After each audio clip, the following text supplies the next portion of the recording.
Hello, this is Jess from Phoenix Coaching, and today I'm going to talk a little bit about one of the 6 foundation principles, which is hydration.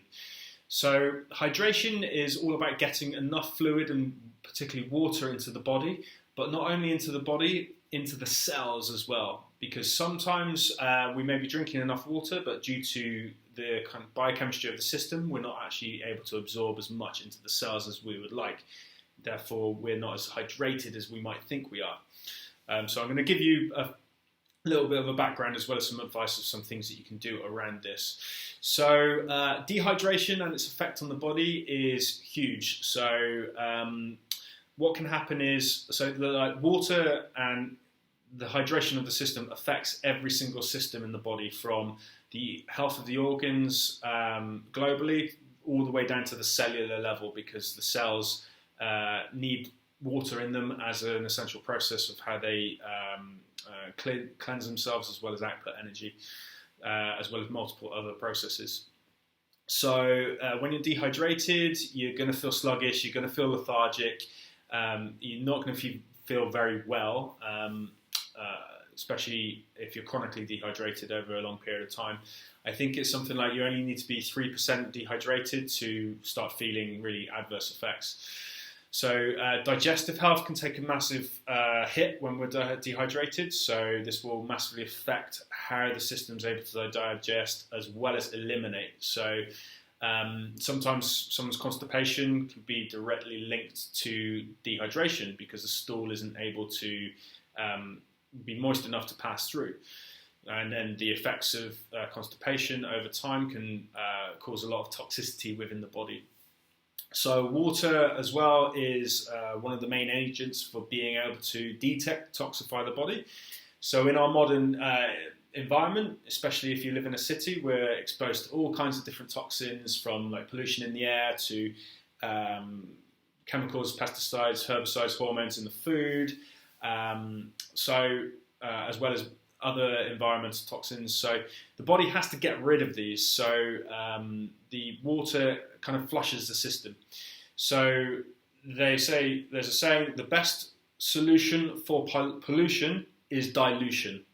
So when we're dehydrated, the body's not able to detoxify itself. Now, also a really, really important factor when it comes to hydration and fat burning particularly, is that when we are in a chronically dehydrated state, the body isn't able to enter a fat burning state as readily. So then what happens is, in order to get its nutrients, we start catabolizing, or catabolizing means eating, muscle tissue. Or we start burning carbohydrates instead of fat. So if you're dehydrated, your weight loss efforts are going to be really, really stunted. So as well as like energy output, the body just feels a lot better when it's like nicely hydrated. So also like burning calories, they've calculated on average that if you increase your water intake by 1.5 litres, you'll burn approximately 5 pounds over the course of a whole year. Now in terms of pain, dehydration can be something that can cause someone's bad back, because if you imagine the disc of the discs, the intervertebral discs, they're made of like a gel-like substance as a nucleus, and then a fibrous, tough exterior. So what happens when we're dehydrated is this nucleus of the disc gets smaller, it shrinks because it's made of water essentially. So over time, if you can imagine that you've got 2 vertebrae sandwiching this disc, and this disc starts getting smaller and smaller, you've got nerves that come out here which feed the lower back, which feed the legs, as well as the upper back and arms. So if the vertebral segment space is smaller, then you're going to get less space for the nerve to come out. So this can potentially cause irritation, rubbing, pinching on the nerve, which can be contributing to a bad back.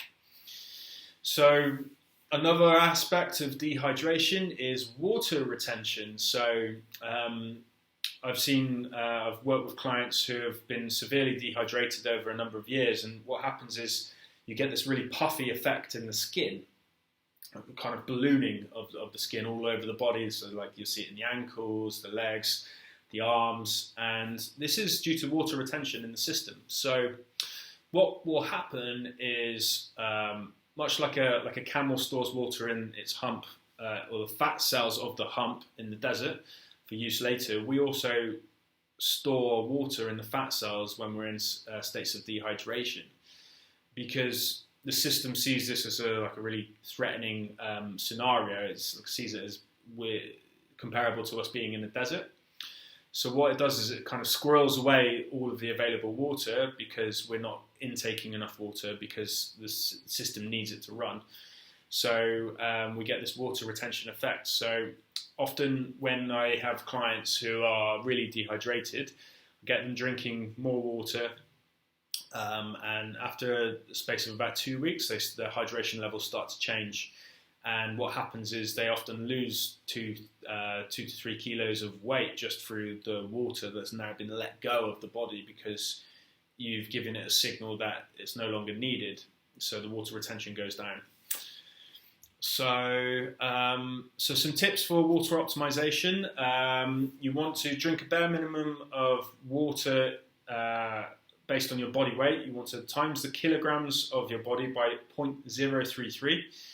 Or that equates to around 6 to 8 pints, 3 to 4 litres a day, depending on how much mass you have. So, what we're saying is the more muscle or fat someone has, the more they have to drink to get their optimum amount of water into the system. So, and this is also changes depending on your training schedule, the weather. So if it's really hot outside, you're going to generally need to drink more. So, say if you're training really hard in the summer, you might need to drink up to 4.5, sometimes 5 litres just to keep yourself nicely hydrated. In the winter, it's generally less. But as an average for most people, if you're smaller of frame, I would say 2 to 2.5 litres. If you're larger of frame, then you're looking at 3 to 3.5 litres. So water quality is really important. So looking at water filters, there's a range of different filters that you can get. I quite like Berkey filters. That's Berkey. There's like this big silver drum which sits in our kitchen, and I find that gets a lot of the tap water clean, because a lot of the tap water we drink isn't that good for us. In my previous career as an engineer and water treatment specialist, we did a lot of work with cleansing the systems, and there's a lot of nasty stuff that the water picks up in the pipe, like lead on aluminium, as well as what the chemicals they use to treat it in the plant. So this is stuff that you don't really want in your system. So a great idea to get filtered water. Then what else you can do is you can take a supplement called L-glutamine. So L-glutamine is one of our most important amino acids. Great for anyone looking to train as well as and put muscle on. But what the L-glutamine does is it helps the hydration status and the entry of water into the cells. Because drinking more water is great, but a lot of the time due to deficiencies in the system, we find that the actual uptake of water into the cells isn't where it could or should be. So L-glutamine can really, really help with that. You can get it in powder form or in capsule form. One more thing on the water filter, you can check the link in the blog post. And one just little tip on training. So got background in endurance running and triathlon, and we always went with the rule that if you are thirsty or hungry, you're already dehydrated or don't have enough food on board. So when you're training, really, really important just to, I like to drink a lot of water, half an hour before training, just so it gets into the system. System's hydrated, so fat burning is easier, and then drinking water throughout your training. Ideally, you never want to get into a state where you're actually thirsty in your training, because the body's already dehydrated, and it is shown that the muscle output can sometimes dramatically decrease based on our hydration levels. So hope that's been really helpful for you guys. If you want any more information or want to talk about how you can improve your hydration status, then feel free to reach out and let me know.